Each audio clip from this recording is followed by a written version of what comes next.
नमस्कार दोस्तों, जय हिंद।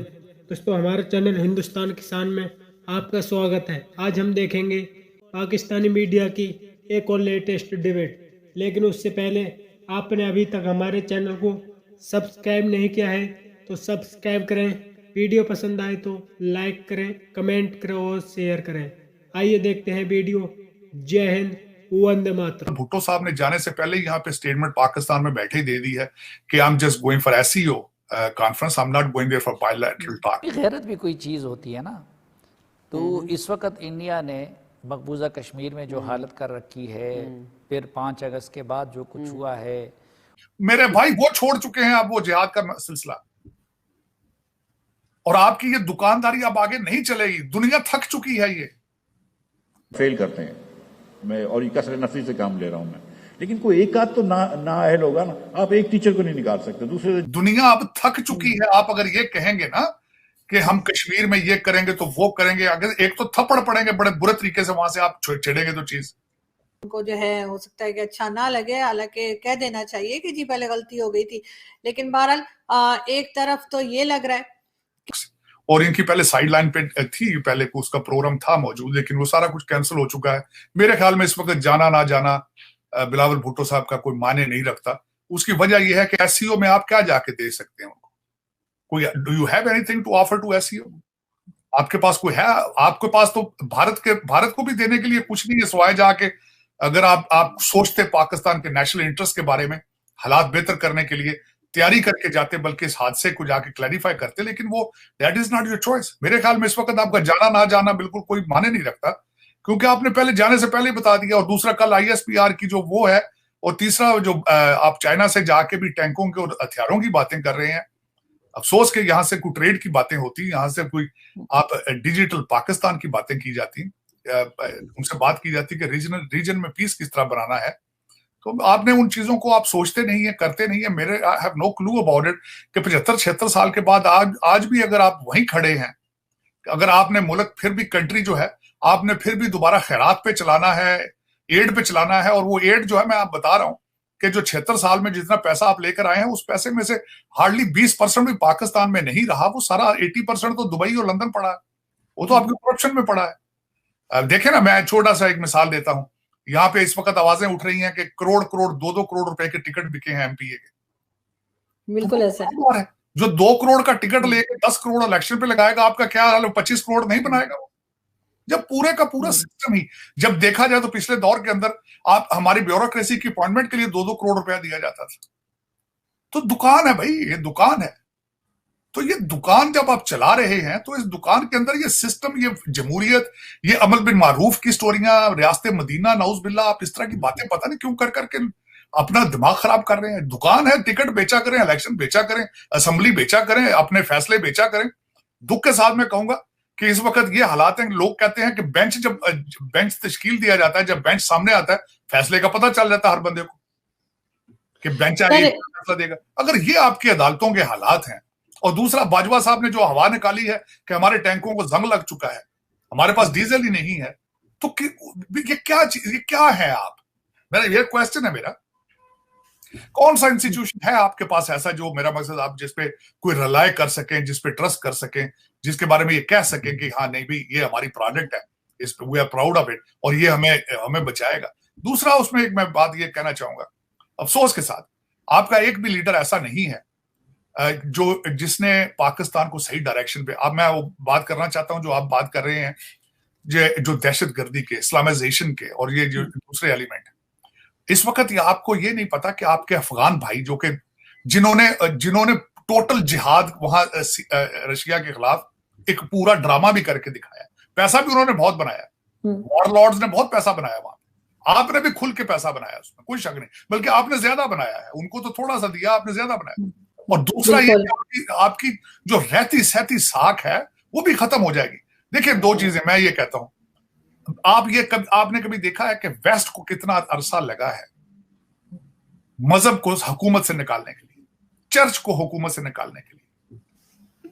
हालांकि ये भी जन्नत के टिकट बेचते रहे हैं। यहां भी जो है, जो किंग होता था बरतानिया का, उसको ताबे होना पड़ता था चर्च के। लेकिन आप वो मेरा मकसद है। मैं क्या आप कहूं कि एक ऑक्सफोर्ड ग्रेजुएट गया जो जिसने कहा जी मुझसे ज्यादा गोरों को कोई नहीं जानता, मुझसे ज्यादा भारत को कोई नहीं जानता और मुझसे ज्यादा फलां को नहीं जानता, वो भी घुटनों के बल होके अमर बिल मारूफ है, वो भी मजहबी टच देता फिर रहा है। ये हालात है। तरक्की की तरफ आप जाने ही नहीं चाहते, आप सोचना भी नहीं चाहते तरक्की के बारे में। मेरे ख्याल में तो आप तरक्की को भी गैर इस्लामी समझते हैं। अगर ये हालात हैं आपके कि आप तरक्की को भी गैर इस्लामी समझते हैं तो फिर करें जो करना है आपने। फिर देखें, अगर बात ये है कि अगर ये इस चीज को आप कहते हैं कि ये किसी को मारना, किसी को तंग करना, अगर ये इस्लामी है तो मेरे ख्याल में तो आपको रिलीजन के बारे में कोई अच्छी किताब लेके आपको हदीस और तशरीह की पढ़नी चाहिए कि ये इस्लाम है कि नहीं है सारा कुछ। उसके बाद इवन ये तो सफारतकार भी एक दूसरे की ज़रूरत होते हैं। हमने अपना हाई कमिश्नर बुला लिया, उन्होंने अपना बुला लिया, तो उस पे तो इंडिया अपने मौक़िफ़ से रत्ती भर पीछे नहीं हटा है।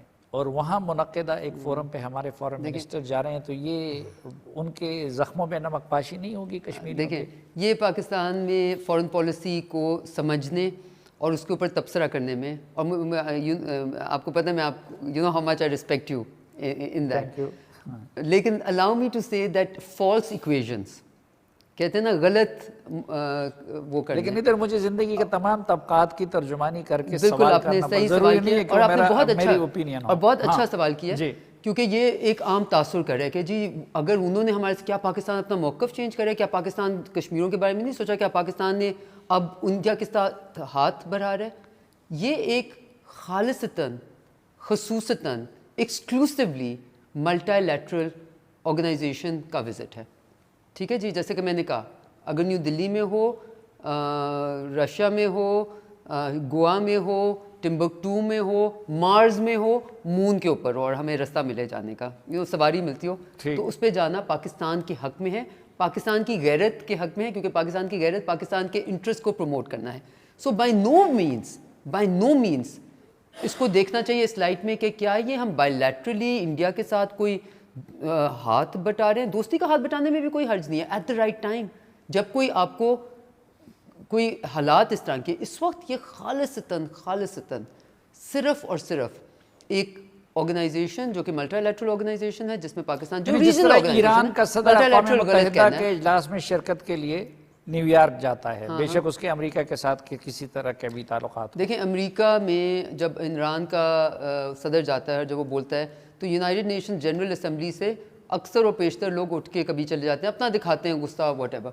लेकिन जो मल्टीलैटरल जगह होती है या जो रीजनल कन्फिगरेशन का कोई ऑर्गेनाइजेशन होती है, उसमें कहना कि जी मैं उस मुल्क से मेरी कुट्टी हुई है या उस मुल्क को मैं बहुत अच्छा नहीं मानता, उस मुल्क ने अब सिक्योरिटी काउंसिल की रेजोल्यूशन को डिनाई किया, उसने थोड़ा सा उसने कश्मीरों के हक़ को डिनाई किया, जो कि वो करता आया है हिस्टोरिकली।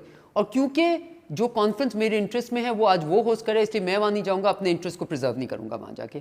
क्या आप सीट अपनी खाली इसलिए छोड़ेंगे कि लोग आप इस खाली सीट का फ़ायदा उठा सकें?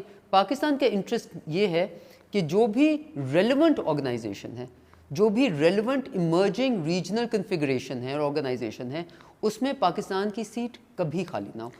एक तरफ तो हम देखते हैं कि तैयारी हो रही है और कहा जा रहा है फॉरेन ऑफिस की तरफ से कि वो बिलावल भुट्टो जरदारी जो हैं वो इंडिया जाएंगे, और बात है कि उससे पहले उन्होंने जो उल्टे सुल्टे स्टेटमेंट दिए थे वो अभी तक उनके गले पड़े हुए हैं, और अभी तक उन्होंने उसके ऊपर कोई खास बात नहीं की है क्लैरिफाई करने के लिए या सॉरी बोलने के लिए। लेकिन बहरहाल वो कहेंगे भी नहीं, जाहिर है कि ऐसा कहने से जो है वो बड़ा उनके एक एस्टेब्लिशमेंट का कुछ हिस्सा चाहता है कि वो चले जाएं। और उसके बाद जिस तरह की स्टेटमेंट्स आ रही हैं ISPR की तरफ से और दूसरे फॉरेन ऑफिस की तरफ से कश्मीर को लेकर और कभी इंडिया के ऊपर, तो उससे ये लग रहा है कि बहुत से लोग ये भी नहीं भी चाहते कि बिलावल साहब जो हैं वो इंडिया जाएं। तो ये कंफ्यूजन तो बहरहाल है। जाके वो कोर्ट से स्टे ऑर्डर आ जाएगा, 10 साल तक वो केस, 20 साल तक केस चलता रहेगा। आपको सिविल सर्विस रिफॉर्म्स करने हैं, थोड़ा सा आपने उनको ट्रेनिंग अच्छी करनी है, स्पेशलाइजेशन करनी है, अट्रिशन भी होना चाहिए। अगर आपको लगे कि कोई आदमी गलत है या कोई खातून गलत है तो उसको आप निकालें भी, और आपको सैलरीज को भी आप मार्केट चाहिए, आप you can not pay them pittance. फिर आपको एक्सटेंसिव प्राइवेटाइजेशन करनी है, बहुत ज्यादा एक्सटेंसिव प्राइवेटाइजेशन करनी है। जब तक देखिए, हुकूमत का काम पुलिस स्टेशन चलाना है, हुकूमत का काम कोर्ट चलाना है, हुकूमत का काम में भी FBR चलाना है, डिफेंस करना है। हुकूमत का काम पेट्रोल पंप चलाना नहीं है, और हुकूमत ये चला भी नहीं सकती पेट्रोल पंप। जस्ट कल ही मैंने ये एग्जांपल सुनी है, not that it is surprising to any of you.